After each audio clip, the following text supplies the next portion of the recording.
So the question states, I woke up at dawn and quickly grabbed water. While I was drinking, I heard the sound of microphone from the nearby masjid, and the adhan started. I was drinking while I heard Allahu Akbar. I put the cup down immediately and observed the fast. Is my fast valid? What is the ruling? Alhamdulillah Rabbil Alameen, the fast is valid. Alhamdulillah Rabbil Alameen. Even, maybe a minute after the adhan, is fine, inshallah. So it's not necessarily mean that, the moment you hear the adhan, you have to stop. So, inshallah, you should be fine. But if you can stop right after you hear the adhan, it's always the best. And also, we have to be mindful of the time too. But inshallah, we hope, inshallah, the fast is valid, inshallah. Jazakallah khair. Yeah. وإياكم. Assalamu alaikum. Walaikum assalam wa rahmatullahi wa barakatuh. Now, Alhamdulillah, may Allah subhanahu wa ta'ala reward you for the beautiful lecture. So my question has to do with your classification of what invalidates our fasting and what does not. So you mentioned about some items of medication that if we use them, sometimes they invalidate our fasting and sometimes others do not. You give an example about a kind of medicine that if you use it through your nose and it gets into your stomach, that one invalidates your fasting. And you will talk about stuff that we can use like inhaler and other eye drops. So I just want to know, since the purpose of using this medicine for the nose ailment is intended to either relieve or to cure whatever is affecting the user. So is there any difference between inhaler and all these nose medicine that we use too? That's my thing. Yeah, if you Jazakallah khair, if you remember, I said, for someone who has problem breathing, that's why, that inhaler will help the person to breathe properly. So with that, that is allowed. But for the hearing, something, the drop that you use through your eyes or through your hair, that one is okay. It's okay. But anything else that you use through your nose and you can feel it in your stomach, so that one will invalidate your fasting. So according to, it's not from me, according to one of the great scholars, Sheikh Muhammad ibn Salih al-Uthaymin. So it's not from me, it's from the scholars. So it's anything that you use through your nose and you can feel it, because everything is connected together. Through your nose, that will become that will make your fasting invalid. But if it's through your eyes or ear, inshallah, you will be fine. That's what I mentioned when I was giving lecture briefly.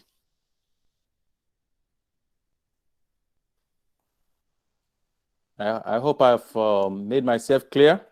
Yes, very well. Yeah.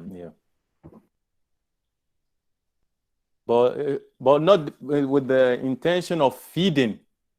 If someone is sick and they said, maybe they should give him or her food through his nose or through his, through whatever, that would become invalid, because we don't want. That's why I said, any injection that has some liquid in it or food in it that will make the sick person get energy. that will make the fasting also invalid. So if the person eats, I mean, regular food, that will become invalid. And if he eats through the injection also, that will become invalid. Wallahu alam. God knows best. Any other question?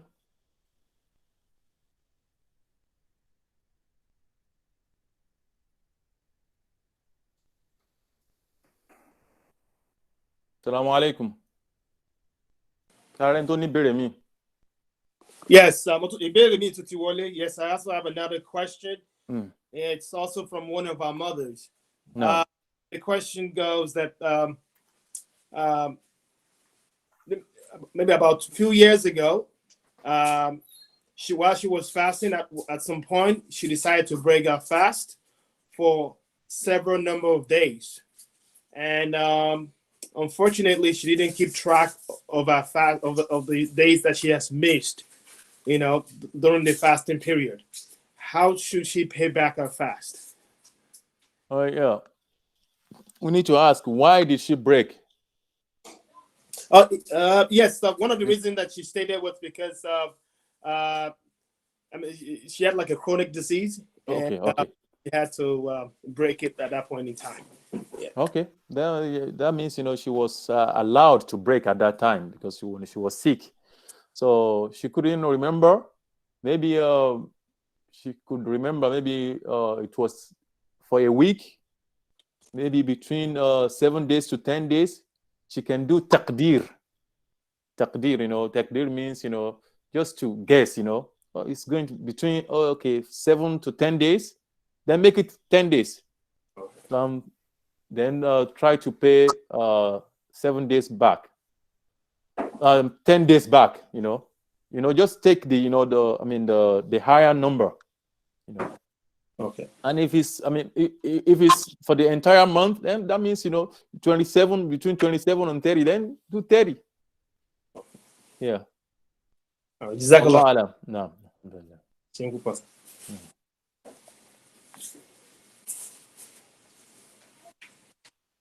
Now, any other questions from audience? You have questions?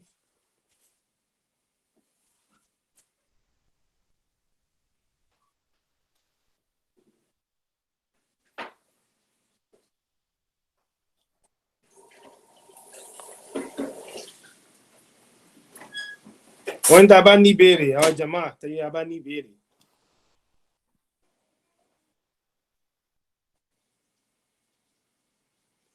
I guess if we don't have any question, so I guess our lecturer will ask this question.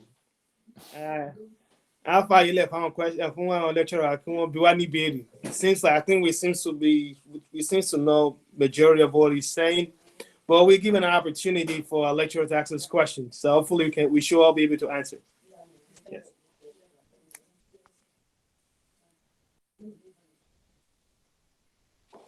Assalamu alaikum.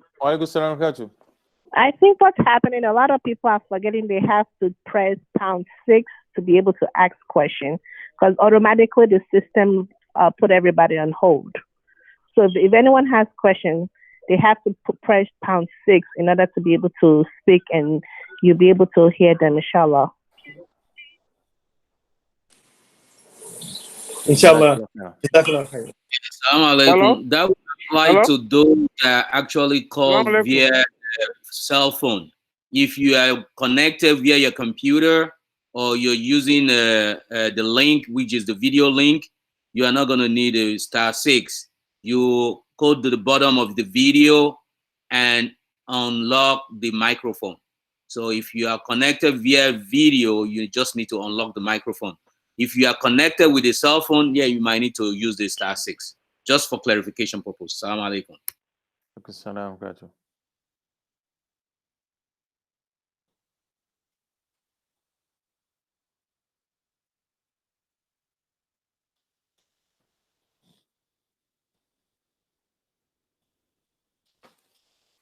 Assalamu alaikum. Wa alaikum salam wa rahmatullahi wa barakatuh. So another question Sheikh Husein. No. And during your lecture, as you will describing what are the things that does break fast. What about maybe I decide to go swimming? Your email not send there, sir. If I should I decide, and maybe I decide to go swimming, and the water gets in through my ear. Huh? Does that don't. Or does that nullify my fast? So if I put you in mo fellow swim, if I put you in omi wa gba nu ìkan náà àwọn etí mi ó gbà wọlé ṣé àwẹ̀ mi ti já látara bẹ̀yẹn ni àbí mo sì lè máa gbà àwẹ̀ mi lọ. Wallah alam tó súnmọ́ náà nípa àwẹ̀ ọjà since tó yẹ pé kì í ṣe pé èèyàn máa mu omi àbí èèyàn kan so ó wọ kì í ṣe pé èèyàn intend láti jẹ́ kó jẹ́ pé kómi ẹ gba bẹ̀ wọlé nǹkan kan but the best náà ni téèyàn máa wá gẹ́gẹ́ bí ìmọ̀ràn náà ni pé kéèyàn máa èèyàn lè wẹ̀ nínú Ramadan no problem but kéèyàn lọ swim nǹkan kan nínú Ramadan tó yẹ pé ó possible kí àwọn omi ó gba bí etí nǹkan kan kọjá bí ó máa wà advisable kéèyàn máa swim nínú àsìkò yẹn but tó yẹ pé èèyàn ń swim tó wá gbanú etí wọlé nǹkan kan kò sí wàhálà inshallah àwẹ̀ yẹn ò já nígbà tí yóò ṣe pé èèyàn mọ̀ọ́mọ̀ ṣe nǹkan yẹn intentionally pé kó bóyá ò gbẹ́ngbẹ́ yẹn wá wò pé tó bá ti lọ stream omi ó gbanú etí mi wọlé àyè láǹfààní àti mu mi so Allah alam. Assalamu alaikum. Alaikum salam barakatuh. Yeah, this is Brother Kosim. I have a question. Okay, go ahead, please. I have a friend that is he actually was adopted to Islam, and he called me and asked a question, and actually I don't know how to answer him, but I did tell him I will find out for him, and it's a good thing that we're having this topic today. He read somewhere where they said that Prophet Muhammad sallallahu alaihi wasallam had ordered his disciples not to fast in the event that there's a danger or there are war or something like that. And he called me to tell me that, look, I work remotely and my job is very essential, and the way things are is so much erratic that he cannot keep up with fasting. He's not sure if he can keep up with fasting, even though sometimes he's at home on lockdown. But he was using the technicality of the fact that there is something similar to danger, like a war or something like that, that he can keep fasting. And I said, I don't think so, but I'll find out. What will be your reaction, inshallah? Well, what is the nature of his job again, please? He's actually into medical support. He supports people on medical doctors for operations and things like that.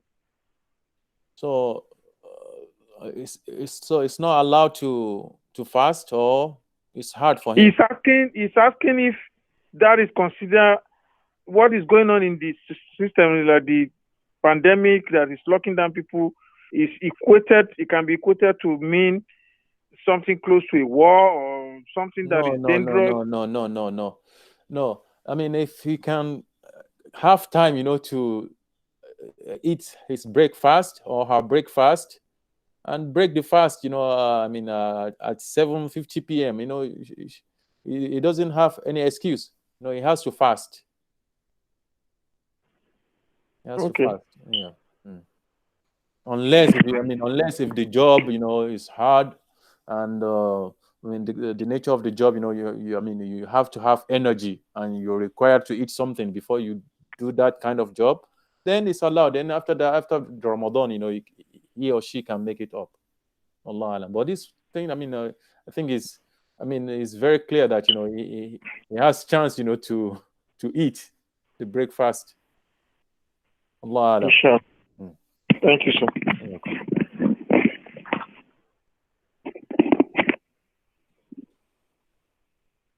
Any other question?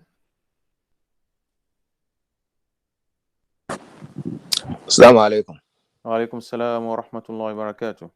My question is close to the question asked by the last caller. If somebody has medical problems and is excused to not to fast, um, and the person that doesn't have the financial wherewithal to feed the person, so how would that person make up that fast? So he has a medical condition that prevents him from fasting, and he doesn't have money, to feed a poor. So, I mean, there's nothing there's nothing we can do.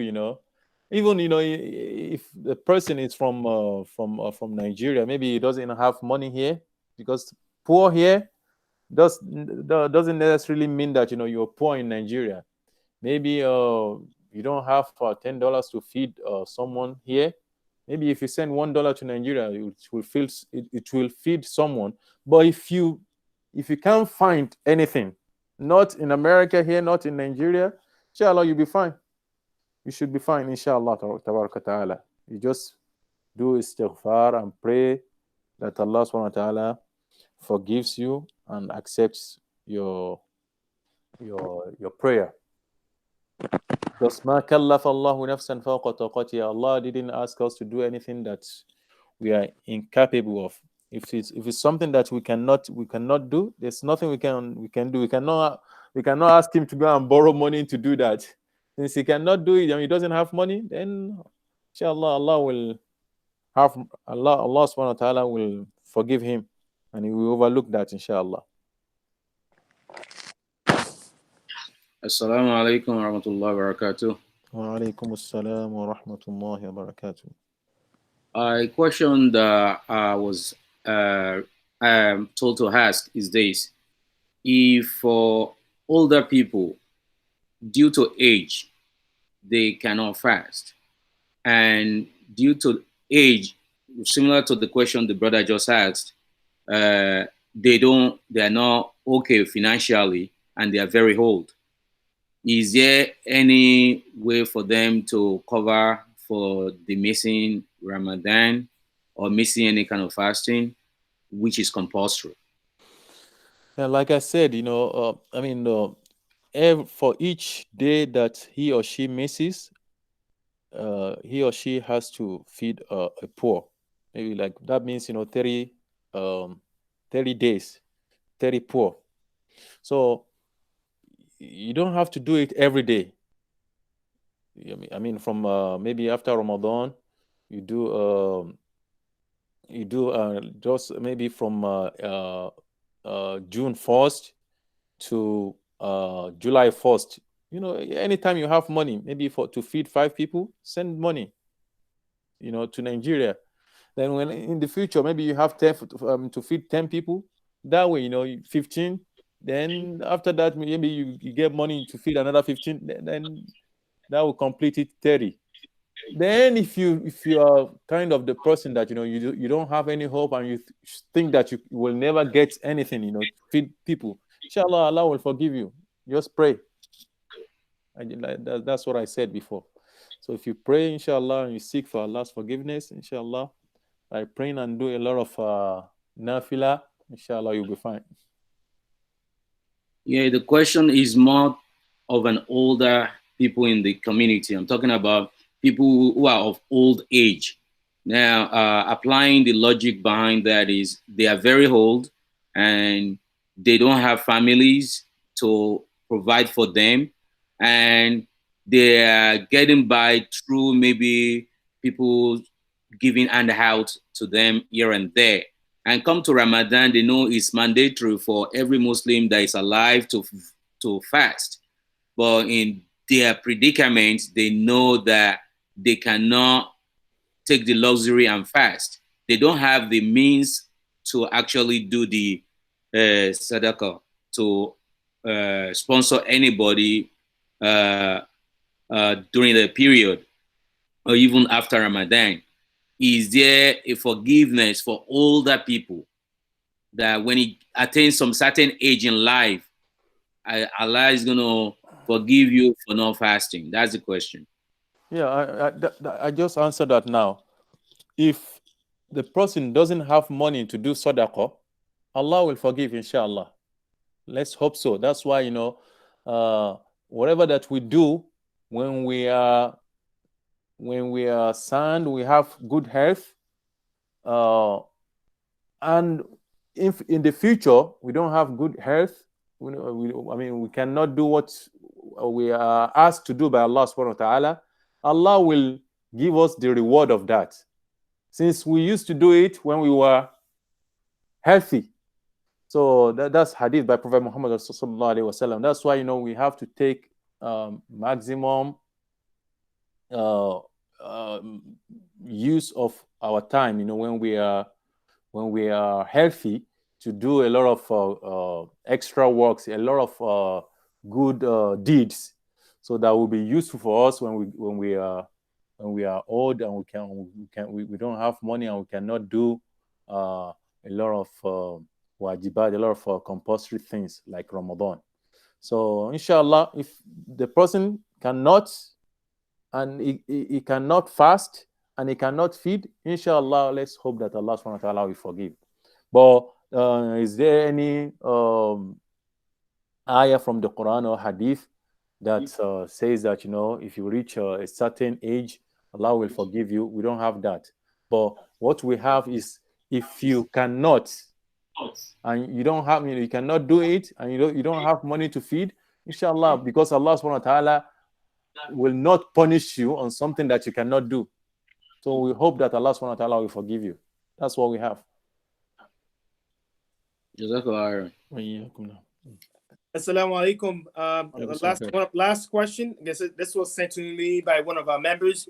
The question is, if someone is fasting and during the course of her fast, she was accidentally raped, what happens to the fast? She was accidentally raped? Yes, she was raped. What happened to the fast?